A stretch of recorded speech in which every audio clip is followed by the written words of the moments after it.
The SRV Association welcomes you back to the second half of the second class on karma as yoga. That is how to do all action, since we're doing action all the time anyway. And maybe to the exclusion of three other yogas that we want to try and work back into our existence. Since we are doing action all the time anyway, turn it into something very conscious and with less weights impeding it. Let's at least put it that way.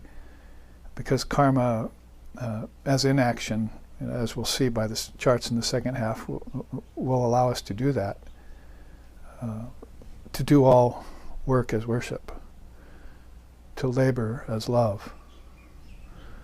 Those are phrases that Swami Vivekananda turned when he was here in the late 1800s in the West, giving out the Vedanta to people for their own highest good and out of the compassion of his deep heart, as he was a sannyasin who owned nothing and sought only for the highest good of human beings, and actually took the teachings out of India and brought them west at great peril to himself, really, because both the Brahmin priestcraft in India and the Christian clergy in the West were against him doing this. You weren't supposed to take the teachings and give them to untouchables like us, who are living immoral lives, and materialist basically. And of course, in Christian terms, they didn't like to hear these higher truths being given in a time of very run-down, tepid religion that was teaching you ridiculous things like man is a sinner. He used to say, liable of liable, it's the worst sin to call another a sinner. And he would tell the Western clergy, don't you know that man is just God walking around on two legs? We've known that in India forever. So he was bringing this whole cross-section of non-dualistic leaning kinds of teachings to us, so that we could punch our way out of this wet paper bag we call ignorance. Because it really is just a matter of a little bit of self-effort in order to do that. So I'm suggesting here that in the terms of karma or activity, that we make it conscious. And then maybe later we can get to some of the other yogas, like karma yoga, like bhakti yoga, like jnana yoga, and like raja yoga, the yoga of meditation. Some people are beginning to have experiences with those. There's a cross-section of Americans that meditate, and how they're doing that and how successful they are, not really that well known yet, because we don't see really illumined souls coming out of the woodwork of the West like they have in India for so long. Like my teacher, you haven't produced a Jivan Mukta yet. I haven't seen a living liberated soul yet. We've seen some geniuses, we've seen some intellectuals, we've seen, we got to have somebody who knows about the depth of the spirit. And we're definitely not finding that in most of the clergy. And quite often they're hidden gems, if they are there. Mostly we look towards the Walt Whitmans and the Romain Rolands and people in our Western culture who were actually recluses and who read the Upanishads and the Gita and went into the forest with them. They were taking the teachings of India long before they were even semi-popular, if they are now, and living by them, because they couldn't find anything in the Old and New Testament that was really inspiring them. Not towards non-duality. Maybe towards higher morality, but not towards non-duality. That's just not known. It's a very special facet of India's teachings. And I think every religion holds a thread of non-duality in it, but India is concentrated on that. So this is a kind of quick preamble to the second half, which is only an hour, so hopefully the first hour and a half has galvanized you to think deeper about this. We feel the mind is at the root of all of this. These are the mind-only schools. That's how they term them in India. Philosophy in India is mind-only. It's everything comes from the mind. It doesn't come from God, because God doesn't produce things. And what comes from our ignorance is not real. So This will be the default zone no matter which direction you're headed, to head for the Dharma and avail yourself of it and destroy your own ignorance by your own self-effort. Make yourself into a realized soul that you are. You just don't know it yet. You're dreaming yourself ignorant. Before I leave these two charts, because we went through this last week a little bit, I want to just read this final quote about these 4 kinds of karma by Shankara. He's that great soul who in the 700s remembered everything at the age of 8. He was this phenomena. He was teaching graybeards when he was 12. Where did this come from? And so it's kind of a direct pointer to, well, from my past lifetimes I lived as an illumined soul. That's where it came from, and I just brought it forth. Swami Vivekananda said something like, knowledge is the manifestation of the divinity already in mankind. Something like that. Huh? Education. There you are. Education is the manifestation of knowledge that's already in the soul. That's very nicely put. And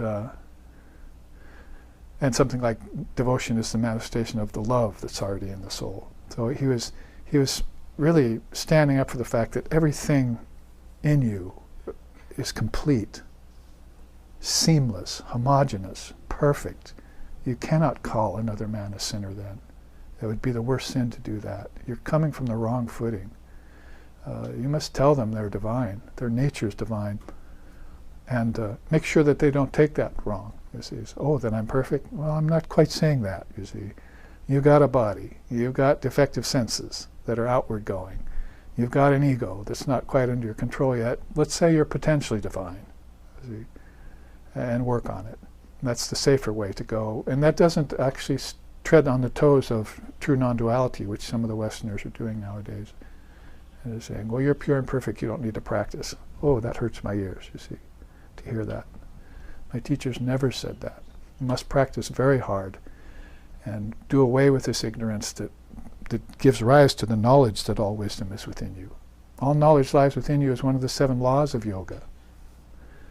So if you take those seriously, then you're going to look for the proof of that in yourself by your own efforts. So let me read this last quote here that sums up the teachings of these 3 or 4 karmas. The fire of knowledge destroys that which has previously been done. Sanchita, right? Destroys that kind of karma. The fire of knowledge destroys that. And it also destroys what one has yet to do, agami, future karma. So these 2 karmas will get annulled by the fire of knowledge. Just like you not knowing you were a baby got annulled when you were a young boy or a young girl. Oh, I was once a baby. Here's a picture of you see. I didn't know then, but now I know. You see. Just like that. It got erased in you, and you all of a sudden knew. So ignorance was never real. It was a temporary thing at best. Like darkness in a cave. See? Is it real? Not when the explorer comes in with a torch. So ignorance is like that. Get rid of it. So the fire of knowledge destroys that which has previously been done, sanchita karma, and what one has yet to do. But what is done already, it cannot destroy. So the fire of knowledge cannot destroy actions that are already in effect. That's arrows that have already been shot from the bow. Those have to find their mark, unfortunately for most of us. So if we took a birth, then we have to suffer a death, and that's a fact of life. There are birthless and deathless beings, and we have to know about colorless karma and about inaction in order to aspire to be like them. But until we do, then we have to run this practical course, you see, and knowing this Dharma will help us do that. But about the prarabdha karma, which is arrows already shot from the bow, he says, those who stay close to Brahman are never affected by these three. They are Brahman without qualities. So they get themselves fitted for the non-dual state, and these three karmas do not affect them. Even prarabdha doesn't affect them anymore. They can live in the world but not be of it, if you want to put it that way. Or they can strike their karmas down the minute they rise up. So that's a very good teaching around this kriyamani karma. It basically is that if the karma is rising up and you don't take care of it right away, it goes back to the mind from which it came. And it circles like a shelf life, you see. And it has a cycle, and then it comes back to you later. People don't see this process in their mind. That an action I did, it was a bad action, you see. But then it's got circulating back, and it's coming, and months, years, days later, it'll come back, and there it is again, because you didn't take care of it when it came up. With the mantra, with the study of the scriptures, with devotion to God, by yoga, by practice of yoga. You take care of it right then when it comes up. That's the benefit of practice. So people who are very good at running away from their karma will have it come back to them at some time when they least expect it. That's not the time when you want it to come back. It ruins your party, as it were, you see. So Swami Vivekananda actually made another great remark about that. He said, those beings, karma comes back quickly to the person who's an advanced soul, but to an immature soul, karma comes back very slowly. I'm paraphrasing him. So if that karma comes back quick on you, if you do an act in a certain day and you see the effect of it that same day, that's because you're an advanced soul. And it's your opportunity, it's the grace of the Lord, as it were, upon you to say, oh, I see, I did something, that happened. Most people don't have that luxury. They'll come back later, what's the problem with that? They can't connect it to the cause. They can't connect the effect to the cause. You can connect the effect to the cause, because you did it that day. So what's that going to do? That's going to confuse people. Why am I suffering? Why me is the mantra. You should not be asking why me, you should be asking who am I? And after that you should be saying, I am, you see. That's a good New Age teaching, you see, to make the world wiser. We don't want to keep the world weird, we want to make it wise. So, in the meantime, people who have karma coming back at them later and don't know what the cause was for it are getting confused. Does it sound obvious to you what mixed karma is then? And then they do actions inside of that confusion that creates more karma. This is probably circulating in the minds of people who know the Dharma, but to have a teacher sit and put it in certain terms, in no indirect way, clarifies it for you. Sitting right here in this moment clarifies it for you in your mind. And hopefully you'll contemplate that throughout the day and tomorrow, and as I say, with every breath. Oh, there's that teaching on the three karmas I heard, you see. There's that teaching on the four types of karma, the four colors of karma, the dynamics of karma, and you just run it back in your mind the way I ran the Nirvana Shatkam back in my mind a couple days ago when I hadn't sung it for most of the verses for years. It's there in you, see. Just bring it back. Contemplate it. Well, then you're beginning to enter into Jnana Yoga and Dhyana Yoga, beginning to fuse yogas. And let's look at that next then. I wanted to read that quote to sort of put a capper on that. But if we look at these teachings on yogas, this one is very important, I think.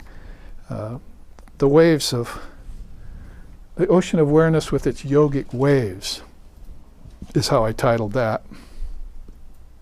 Just to give everyone here an idea, a broader idea of yoga. Now there are the four yogas, and we just said that. Basically, it's as I talked to you at the beginning of the class, the yoga of wisdom, the yoga of meditation, the yoga of action, and the yoga of contemplation. So, Jnana, Bhakti, Dhyana or Raja, and Karma. Those yogas are put this way by Vivekananda. This, 4 yogas, is the new religion of this age. The synthesis of yoga, knowledge, devotion, and work. The propagation of knowledge and devotion down to the very lowest without distinction of age or sex. So, since in a time where religion has fallen and abandoned us, and Swami Vivekananda would be the first to say Hinduism had done the same. He wasn't just criticizing Christianity or a sort of conventional Judaism when he came here. He was criticizing Hinduism as being a very fallen religion. His own people, he was weeping for the plight that they had in his country. A country that had birthed Dharma like this and holds it for endless cycles. So he was weeping about that. So he says here, this is the new religion of the age. Replace everything that was dualistic, fundamentalistic, and convoluted, and tired, and old, and outmoded, and outdated. Replace it with the 4 yogas. Here's a path for you. And we can synthesize them later, but let's pick one. See? So the one we're picking right now to talk on in the last 3 weeks is this karma yoga action. Since everyone's doing it, let's start doing it consciously. Let's make a pact with ourselves and with everyone around us that we'll do that now. I won't stand up and walk to the door without thinking about divine reality. See? If you're sitting in Zen, you can't stand up from your meditation one day and go and have breakfast and then come back and think, I'm having a new meditation, see, the next morning or that evening. It all has to be one seamless flow. I'm meditating on the pillow. Now I'm meditating not on the pillow. Now I'm meditating while I eat. Now I'm meditating while I go to work. Now I'm meditating while I sleep. Now the next morning on my pillow, I'm meditating again. It was all one seamless meditation. And that's the dynamics of karma yoga as a cohesive practice. Holy Mother said, there's her beautiful visages here on these 2 charts. She talked about that. She said, does God exist only when you close your eyes and cease to exist when you open them? So when you close your eyes in meditation, all of a sudden, oh, now I'm spiritual. See, there's God. Everything's fine now. Then I open my eyes, oh, God's gone. Balance is gone. My mind is restless again, and I'm not meditating. No, meditation is seamless. Meditation is spiritual life, is divine living, is Dharma. And you find beings like my teacher and so forth, when you see them, you realize that that's the state they're living in all the time. They're not just fitted for the Brahman state, they arrived. And they're living like that, and they won't live any other way for the rest of their life. And they probably won't be taking more lifetimes. Unless you're pathetic enough that they have to come back and help you as an individual or as a society. They're not getting it yet, see. We'll have to go back and kick the dead horse of America a little longer. So this is the quote that I start out with. This is the new religion of the age we're talking about. And as far as Swami Vivekananda is concerned, karma is the one that's getting the redress. Karma yoga is, to him, service of God in mankind. Work is worship, labor is love. That's important. Now, this is a monk talking, and monks don't usually talk that way. They renounce the world. They go away from it. They burn the canoe. They never come back. So Swami Vivekananda was a unique type of sannyasin who knew that it was time to help suffering beings by rolling up your sleeves and getting down into the suffering of humanity and not just having compassion for them. He didn't like that. He said, our religion as Vedantists is not compassion, it's love. We love God and human beings. It's not the sinner we hate, it's the sin, he told the Christian clergy when he was here. Because that being you're calling a sinner is actually God in human form, but it's an angel unaware. See, it's one poem he wrote, Angels Unaware is one of his poems. So he's referring to that principle of divinity in all beings, equally, and it's equal in quality and in quantity. The Atman is equal in quality and quantity. It's the same Atman in everything, not just in you, but in plants, in animals, in rocks, in stones, in mountains. So that one conscious entity existing in everything, but not the thing. It can't be called a form. It can't be constricted. It can't be given a name, which is why Islam and Judaism and others won't name it. See, they'll leave it nameless and formless. So he says, since we're on the track to Vivekananda's great saying here, he says up here, sitting up on the snow peaks of the Himalayas, I repeat from the Upanishads, quote, this is from our scriptures of India, he has neither disease nor decay nor death, for verily he has obtained a body full of the fire of yoga. That's that fire of yoga Shankara talked about here, you see, that we looked at, which will destroy karma's past and karma's future, and it will offset and attenuate the karma of the present. So he says about himself, sitting here in the Himalayas, meditating, then I have obtained a body consisting of the fire of yoga. So he's not feeling the cold of the snow, he's not feeling the restlessness of the mind down below in the lowlands, he's not feeling the diabetes he had at the time, he's not eating, so why should he have high blood sugar? Because he doesn't eat much, you see. So he's living in this state of yoga. The fire of yoga is his body. So that's why we like to sing to him about yoga. He would say something like, or the seers would say something, because one monk wrote about him in this way. Vimoksham svatvanas chatur yoga dvabhihi pritagva samatar hitam lokasya cha tavagya sadayed pritina naraha Vivekananda te prabhate pranjalihi Narendra shashave Narendra yovane Narendra kridane Narendra shikshane Narendra palane Narendra yarpane Vivekananda te prabhate pranjalihi Vivekananda te prabhate pranjalihi.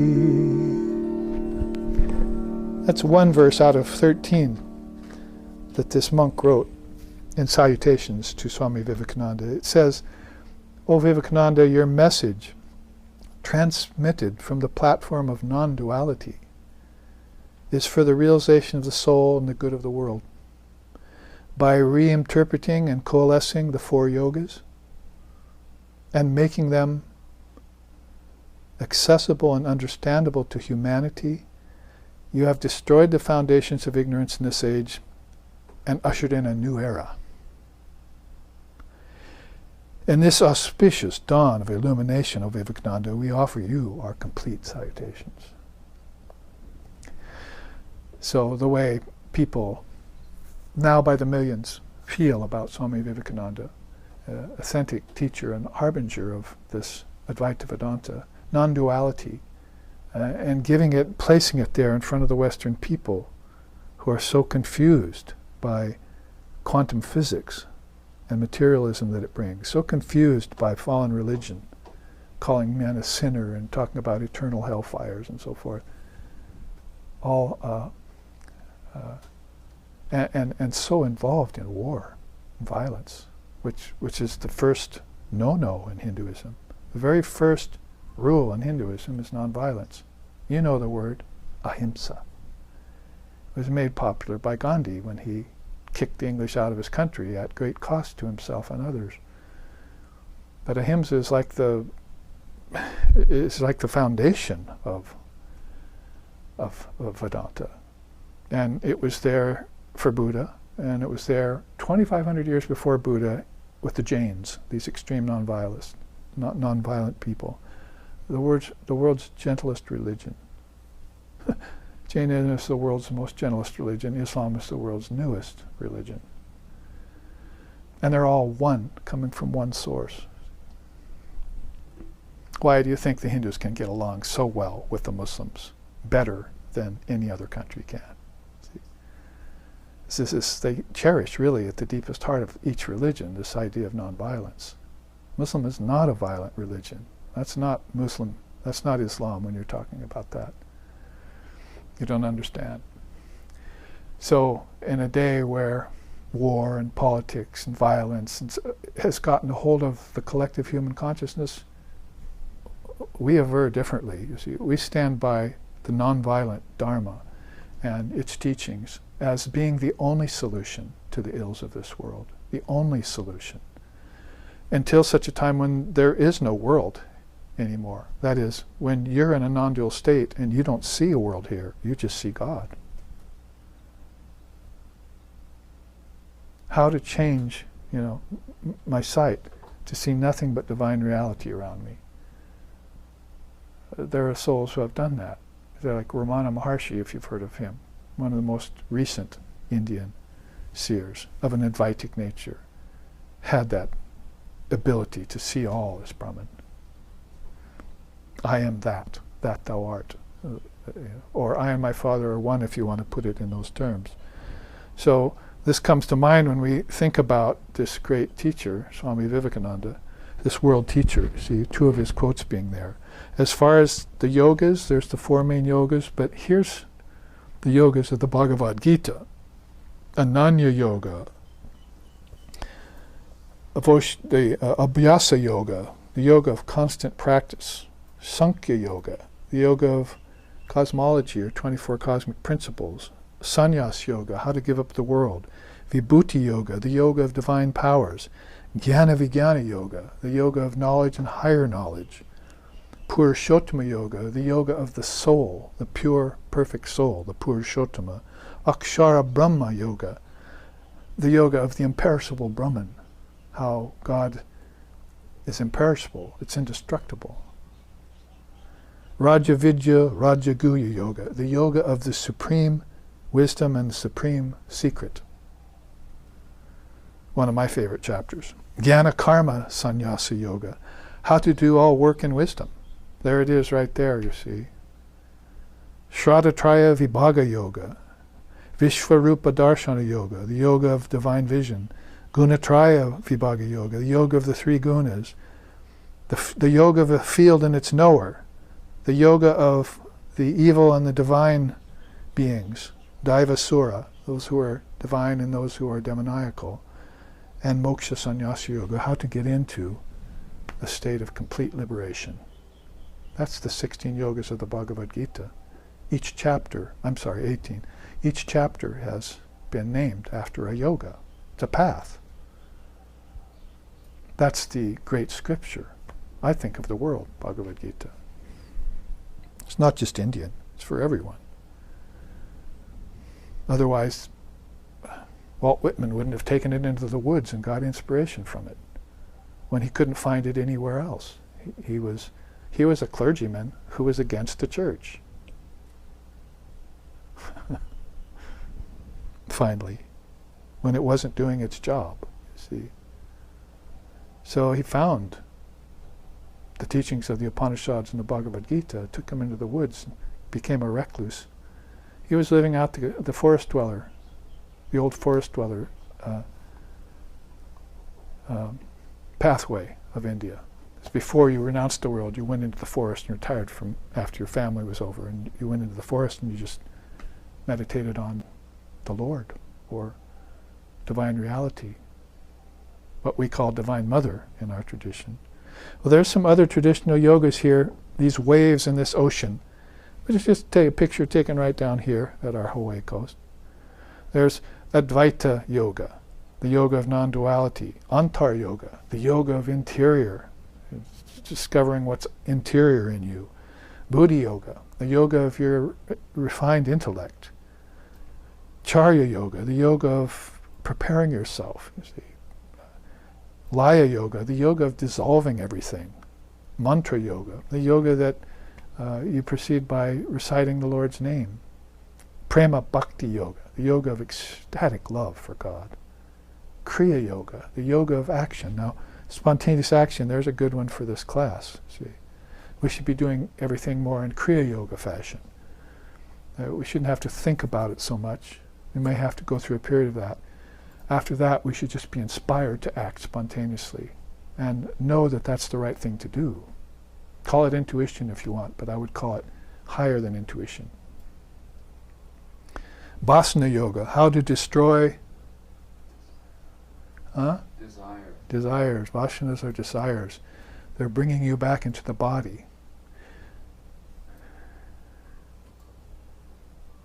They drag from birth to death, and death to birth, the soul.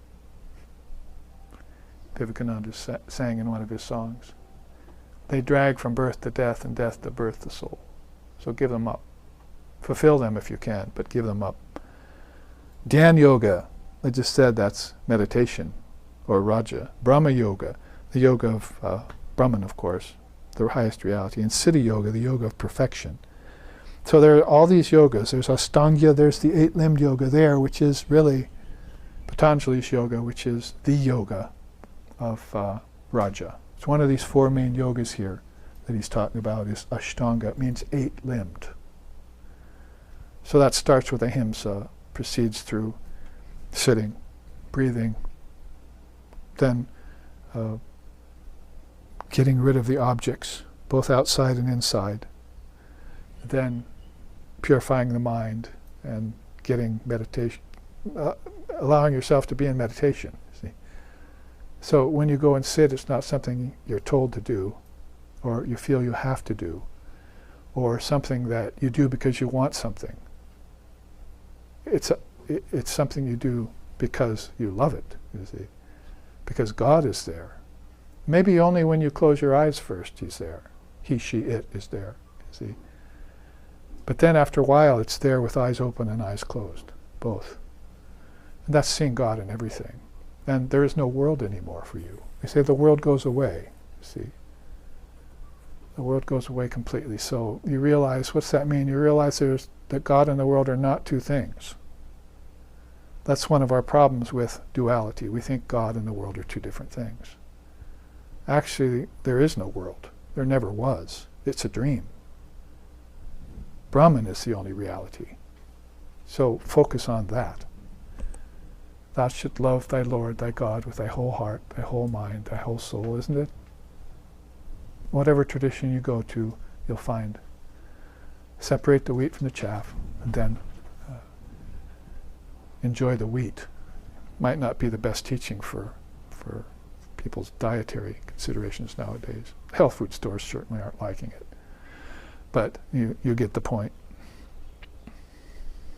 Now, actually about this Ashtanga Yoga, here's a quote from the father of it. According to Patanjali, there are erratic thought waves called vrittis in the human mind, which must be pacified. Further, there are mighty waves of yoga in the ocean of pure conscious awareness, and they must be utilized for this task. So you turn these little waves into mighty waves. Sri Ramakrishna had that teaching too. He said, there are many waves in the ocean, but every once in a while a tidal wave comes and absorbs them all into it.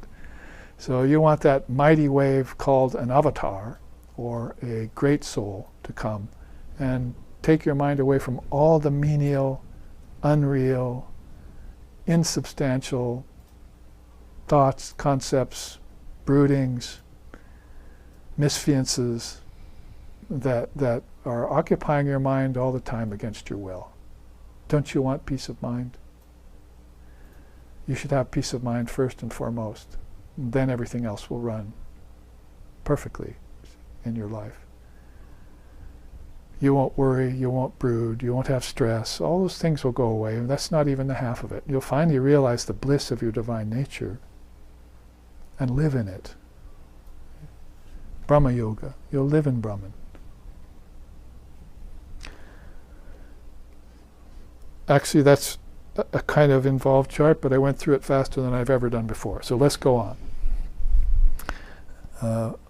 And I really put this up here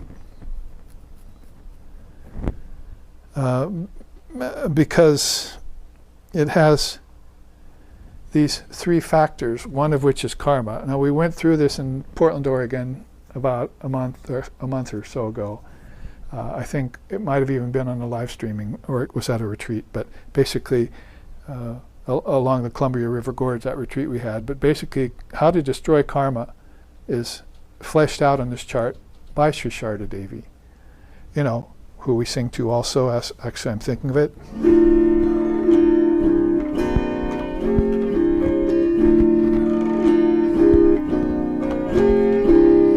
Sharde, oh Sharde, Vigya Vinashane Sharde, Brahma Sanatani Sharde, Prema Swarupine Sharde, Brahma Sanatani Sharde, Karuna Rupini Sharde, Patita Pavani Sharde, Namo Narayani Sharde.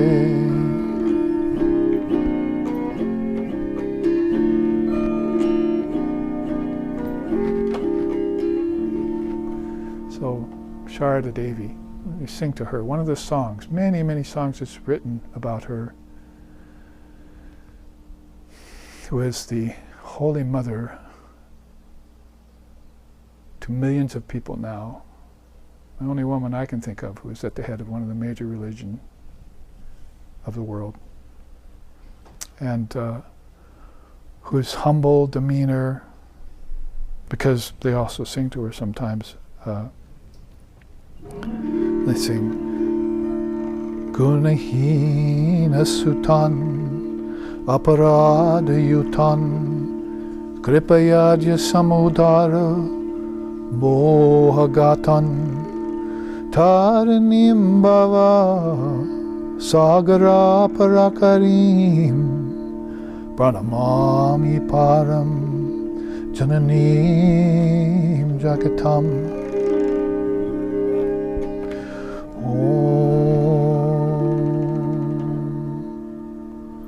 Kripam Kuru Mahadevi Suteshu Pranateshu Cha.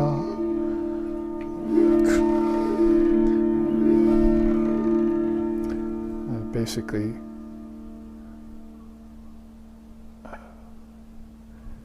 do thou this day, O Mother, save thy children bound in Maya's chains. Increase virtue, take vice away, destroy all blemishes with the power of thy name. For thine is the only ship to ferry across this earthly sea. O great Mother of the worlds, be our salutations ever unto thee. So these are some verses, one verse of some 8, called the Sri Sharda Ashtakam, that have been written by a great monk who was a devotee of Ramakrishna and one of her devotees. So you could see how she affected monk and householder alike with her beautiful presence. And so her teachings are there. At one point, she made the statement, there are three main factors in the attainment of enlightenment. One is karma, which is what we're talking about today, action. One is practice, sadhana, and one is time, kala. So karma, sadhana, and kala, if you want it in Sanskrit.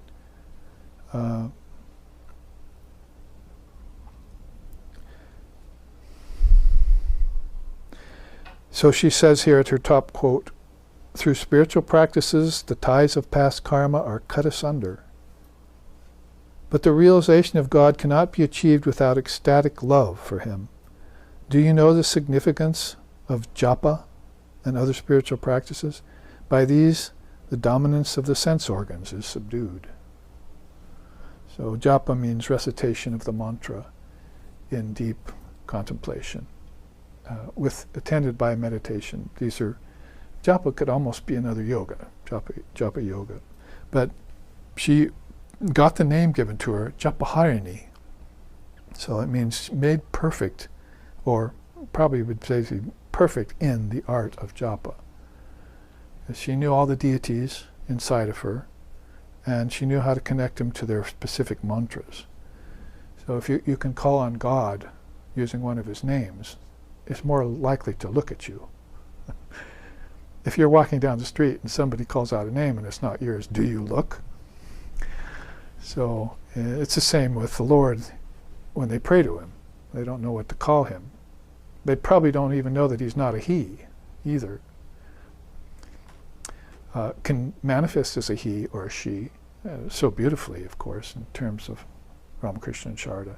But this formless reality too needs to be called upon, using certain mantras and words that will bring in the experience of divine reality. All action is leading to that knowledge, and that knowledge is then leading to this truth. That's a 3-step process.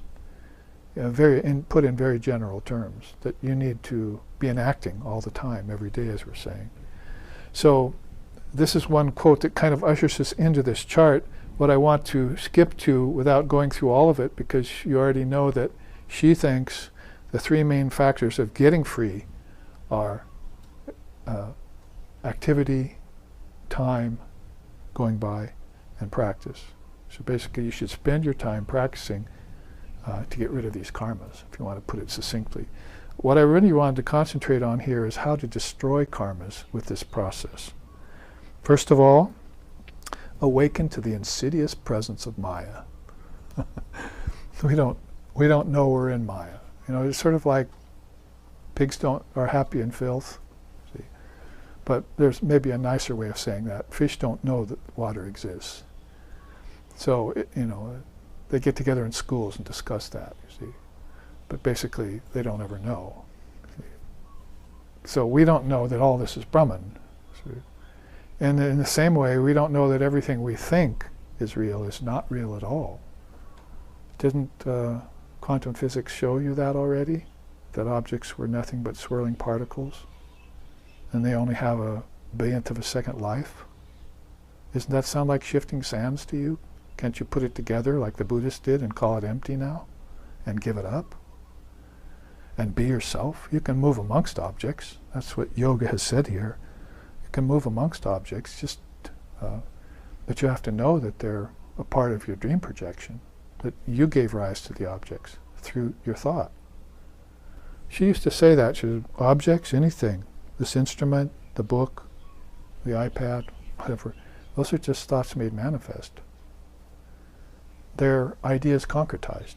So objects are just ideas concretized. Who actually thinks that way, you see?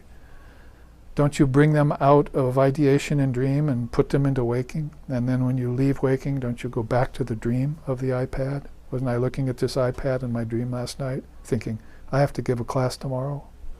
So it started out as a dream.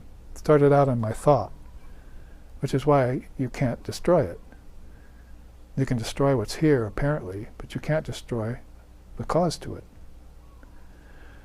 And that can be a problem or a boon, depending on how good or bad the thing is that you're focusing on. So Vivekananda used to say, you can destroy the clay cup, that you cannot ever destroy the thought clay cup, because that lives in a seed in your mind. You can produce as many thought clay cups. Well, let's just cut to the chase. You can produce as many worlds as you want. So don't worry, environmentalists. See, you cannot destroy forests. You cannot destroy trees. You cannot pollute rivers. You cannot pollute oceans. You're talking about one world in its dream state. All those worlds exist inside you as pure and perfect and eternal. Everything is. Nothing is not. Now, if that's the highest position, where do we need to go? We need to quit polluting rivers. We need to quit burning forests. We need to quit killing people. And that's the karma yoga that we come back to. We can always take our refuge in non-dual, the perfect Brahman, where there are no worlds, where forests are just thoughts in the cosmic mind, where worlds are just dreams we're having, that we visit and move in and out of, like waking, dreaming, and deep sleep, all the time. Many of us lost in the fact that the dream is real. See, we think it's real. It's all just a shifting sands, and you're the reality. The dancer has a stage. This is the stage, but you're the dancer. So, dreamer, awake. You must. Those are the words of one song in India. Dreamer, awake. You must. You are not the dream. You're the dreamer. This is your projection. And unfortunately, in many cases, billions of people are involved in it with you. That's a lot of power. That's a lot of thinking power. Billions of minds, they call that the collective mind. And that collective mind is full of your ancestors, it's full of celestials, it's full of deities like gods and goddesses. That's why you practice yogas to them. So that you appease them, and so that they'll leave you alone so you can get free of them. Vivekananda used to say, God bless the lot of them, but save me from them. See?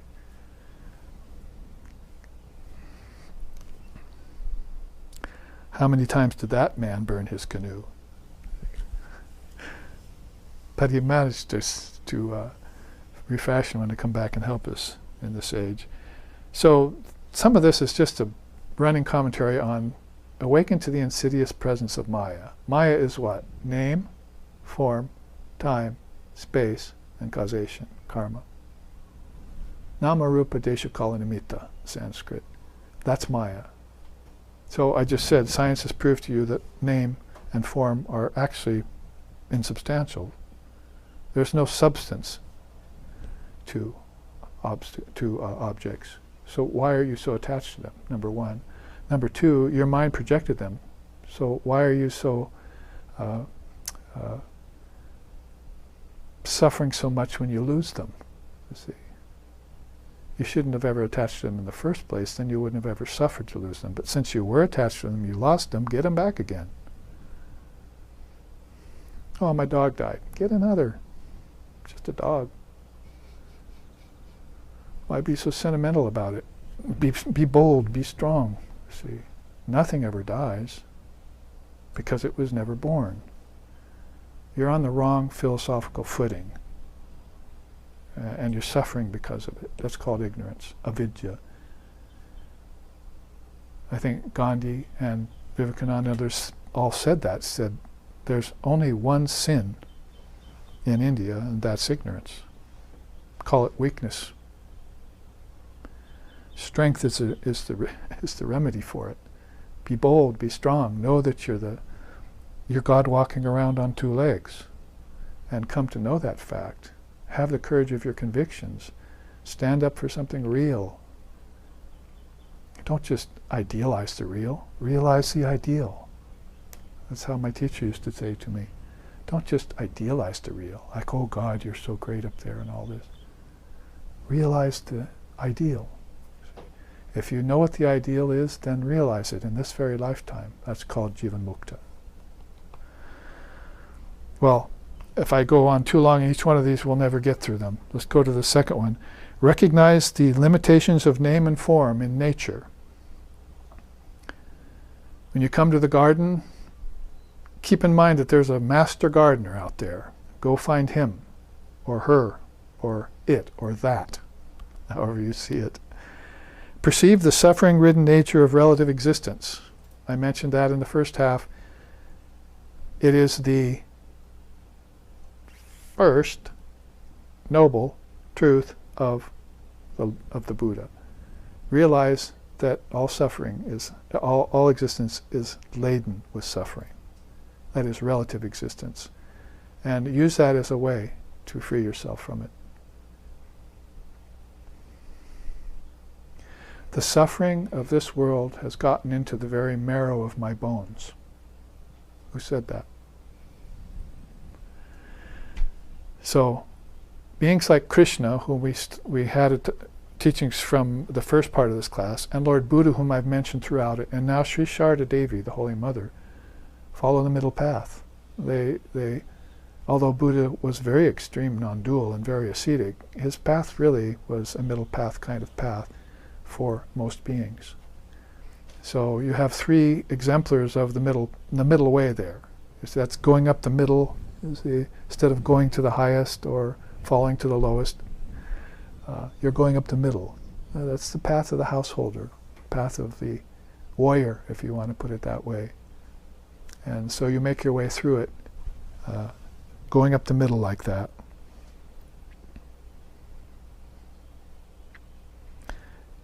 Further, she said, and this is how to vinasha, destroy, karma, which has been caused by thoughts and acts that are not well advised, that are vikarma, that are forbidden, that are unconscious, even sometimes good acts of stupefaction, like we said about damming up the river and so forth, and people dying because of it. Those kinds of acts, how to destroy them. The fourth one here is subdue sense life by noting the dangers of pleasure and enjoyment. That was a teaching we heard from him a lot. Swami Sheshananda says, "You're all following the Bhoga Marga." He'd yell at us. That's the path of enjoyment. You'll never get free with that path. It's the path of renunciation that you have to use to get free. Well, he was a monk, he would say that. And most people are probably sitting there listening to his lecture and going, oh yeah, easy for you to say, you see. But how do I give up my pleasures and my enjoyments? Well, they're based in desires, right? So those desires have to go because they are dragging your soul from birth to death. Therefore causing you to think that birth and death are real, and causing you to think that you're a body, when nothing could be further from the truth. You're the eternal soul. And by the way, Mr. Christian clergyman, you cannot create a soul. Nobody creates a soul. A soul is. You can't create it out of dust. It doesn't come from a thought. It's not a material thing. It's God itself. And if it happens to take on a body, you should see it and recognize it as assuming a body. It's never attached to a body. You can't fashion a soul out of anything. The soul is pure conscious awareness. That's eternal. So that's the teaching you would get, which would keep you away from misfiances like man is a sinner and so forth. Man sins, but he sins from ignorance. The Atman never sins. The Atman is our name, by the way, for divine reality, or the soul with a capital S in Vedanta. Therefore, you might want to break free of the cocoon of family life and mundane human convention. We talked in the beginning about the world being a pit and your family being vipers inside of it. So you have to be careful of your blood family, your karma family, because you're taking birth with them over and over and over again. Your friends and your enemies over and over again. Your wives and your children's over and over again. Changing bodies, changing gender, changing locations, but like pods of whales or packs of wolves, being born in the same area and the same time. Because of karmas that you've woven together that knit you together into that. And this is the description of ignorant birth. Don't call Buddhism or Hinduism morbid or unkind, simply because it points out the fact that Maya is insidious and that you're suffering because of it. Rather, you should come to also know that there are families that are dharmic. There are families who are divine. You know, all the beings that gave us the Upanishads were mostly families. The rishis were married, and they taught their kids and passed their wisdom on to their children, both boys and girls, from fathers and mothers who had learned from grandfathers who were rishis. This is the line of rishis in India. That's a beautiful word. Rita, rishi. It comes from those who know the truth. And they keep it alive from age to age, lifetime to lifetime, which is why the Upanishads have lasted and are still with us for some 5,000 years now. And remember, as I started out this class, it's Sanatana Dharma you're talking about. It's never going to be destroyed. Sanatana means eternal. Read my lips. You know, that word, eternal, can't have any other connotation than being everlasting. So it comes in and out of cycles, yes, and these great rishis keep it in our minds, slap us in the face with it, punch us in the nose with it if we need to, in order to waken us up to the fact of its existence, so that we can contemplate it lifetime to lifetime. What happens in ignorant families is, well, have you seen it? Are they practicing? Are they meditating together? Are they sharing the Sanatana Dharma with their children? Are they passing it on? Are they worshipping in front of altars? Are they trying to do all their actions consciously? Are they trying to serve God and mankind?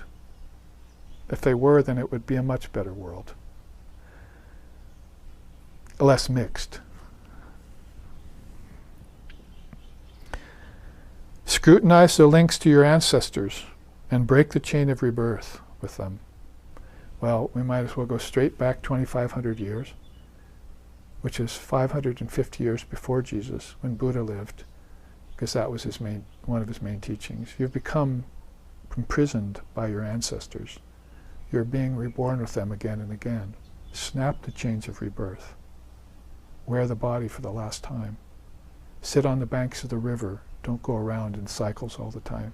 Sit and watch. All his teachings in his life and towards the end of his life, after he had nirvana, had to do with snapping the links of birth and death. And a lot of that had to do with habit based in ancestor worship and falling victim to lives lived in ignorance. Misery loves company kind of thing. So scrutinize this link to your ancestors. It means you sit there and you think, who is my mother? Who's your daddy? Whatever it has to take you. And then, who are their parents? And their parents. But you can't stop there, because that's a genealogy that's based in genetic code, going back in physical history in a linear line of time. You must go inside to find the causes for your birth. Your births. And it's in your divine memory who you were connected to. And that divine memory connects back to your Ishtam. Why do you think they say, I'm a child of God?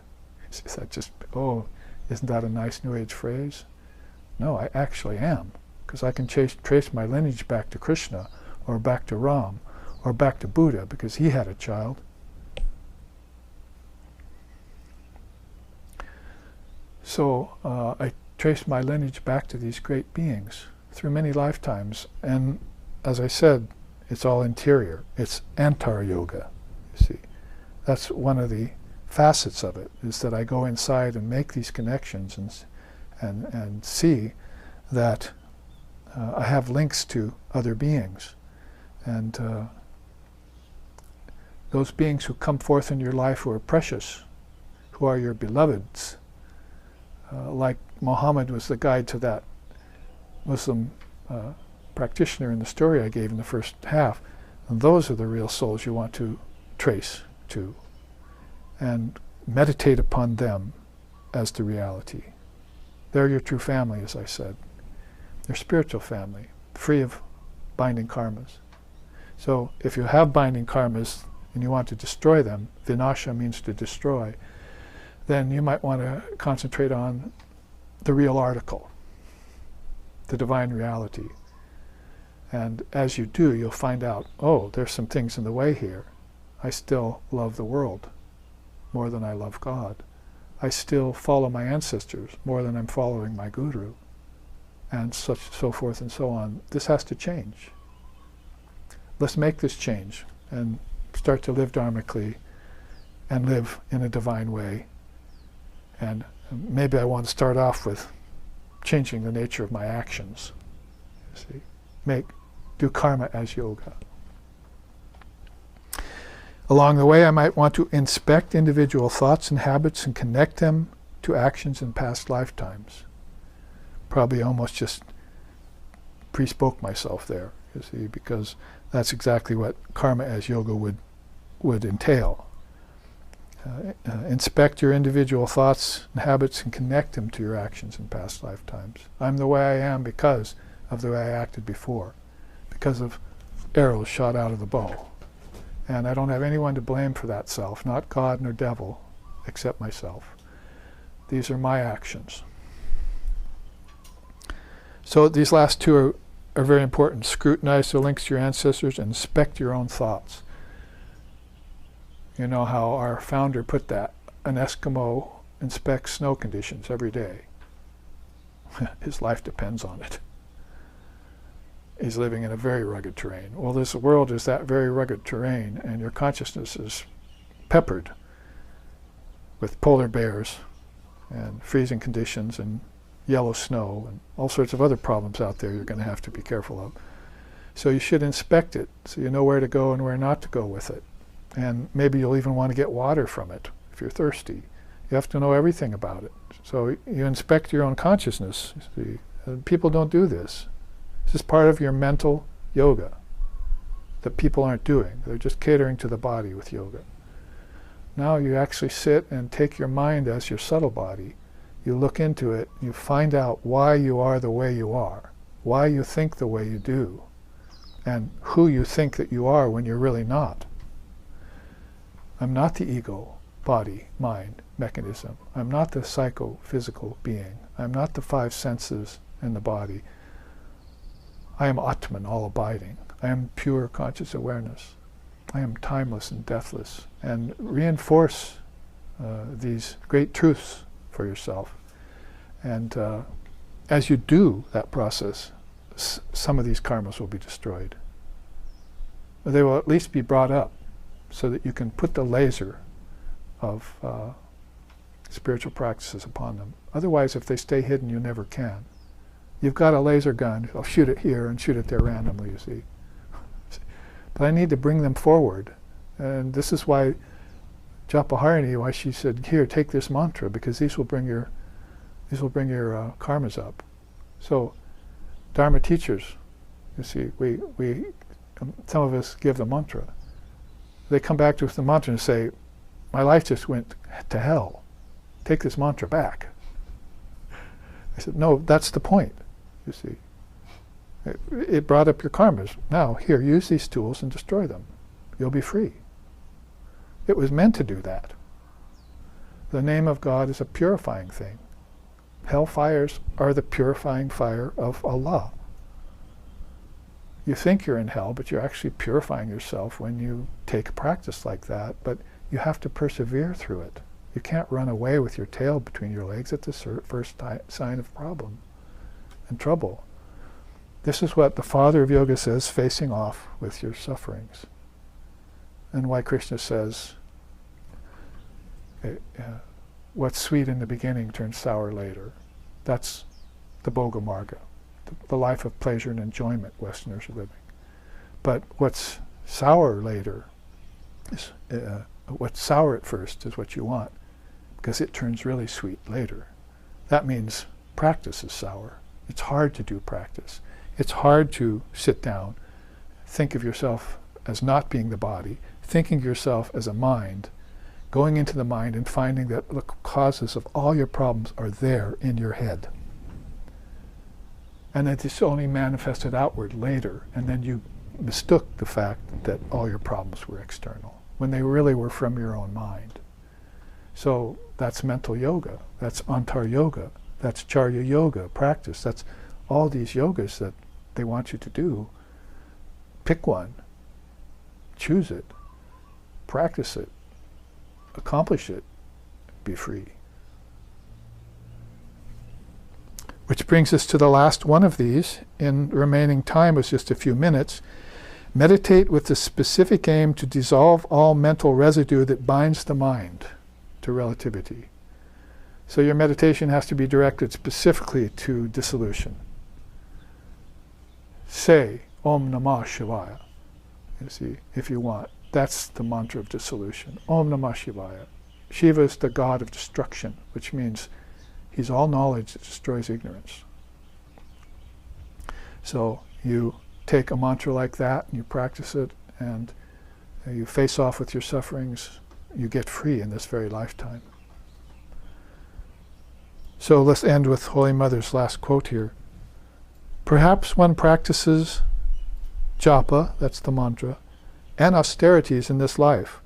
In the next life, one intensifies that spiritual mood, and in the following advances even further. Thus spiritual evolution goes on. But the moment one's karmas come to an end, vinasha, one realizes God. That's one's last birth. This, plus the practice of spiritual discipline, and time, kala, are the factors in the attainment of spiritual knowledge.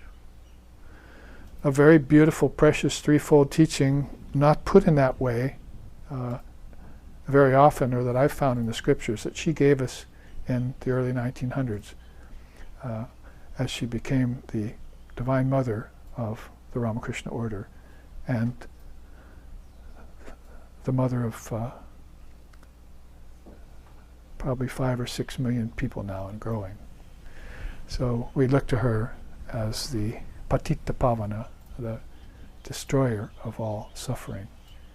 And she has good tools and methods to lend to us to make us reliant upon an ideal that surpasses all others, the Divine Mother of the universe. We call her Mahashakti or Mahamaya. So here, let's end then with our chant. We'll go on next week with our third class with a couple more charts that will even go deeper into this idea of karma as yoga.